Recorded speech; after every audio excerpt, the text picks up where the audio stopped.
Bonjour à tous, je me présente, je suis Éric Maillet et je travaille à la direction de l'aménagement urbain, donc pour le gouvernement.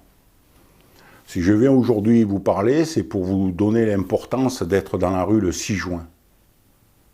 Pour nous, l'importance, c'est de pouvoir rester sur les prestations médicales de Monaco. Effectivement, on participe à la vie de Monaco de tous les jours, un pays qu'on aime bien naturellement, mais du jour au lendemain, quand on n'a plus besoin de nous, on nous jette comme des malpropres. On nous jette dans la rue, on nous jette sur les prestations françaises, chose que l'on trouve injuste. C'est pas tant l'impôt qui nous gêne, c'est un impôt qui est injuste. Et c'est cette injustice que nous ne voulons pas.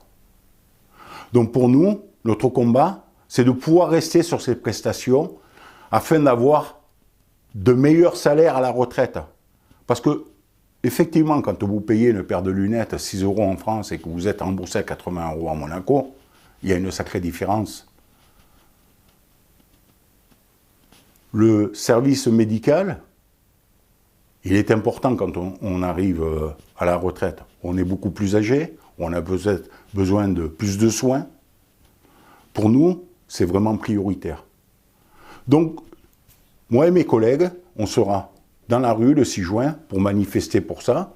Mais je sais que vous aussi, vous serez là pour d'autres raisons, certainement la revalorisation des salaires, les charges de travail supplémentaires sans augmentation de salaire, naturellement, mais aussi la pression psychologique que l'on subit quotidiennement, chose qui est très difficile à supporter, et bien d'autres raisons encore. Alors je vous le dis, si vous ne le faites pas pour vous, faites-le pour vos enfants. Parce qu'aujourd'hui, les jours sont sombres. Mais qu'est-ce qu'on va laisser à nos enfants si nous, déjà, on ne se bat pas? Qu'est-ce que nous allons laisser à nos enfants? Qu'allez-vous dire à vos amis quand vous allez les inviter à table, que vous n'êtes pas sortis dans la rue pour défendre leurs intérêts eux aussi? Vous êtes fiers de les recevoir et de ne pas avoir bougé? Pour moi, personnellement, c'est inadmissible. C'est pour ça que je serai dans la rue. Pour faire en sorte de me faire entendre, de nous faire entendre. Et de là, peut-être, engager des discussions avec le gouvernement. Notre patron, c'est le gouvernement. Donc voilà. J'espère que vous serez tous avec nous le 6 juin dans la rue. Je vous remercie.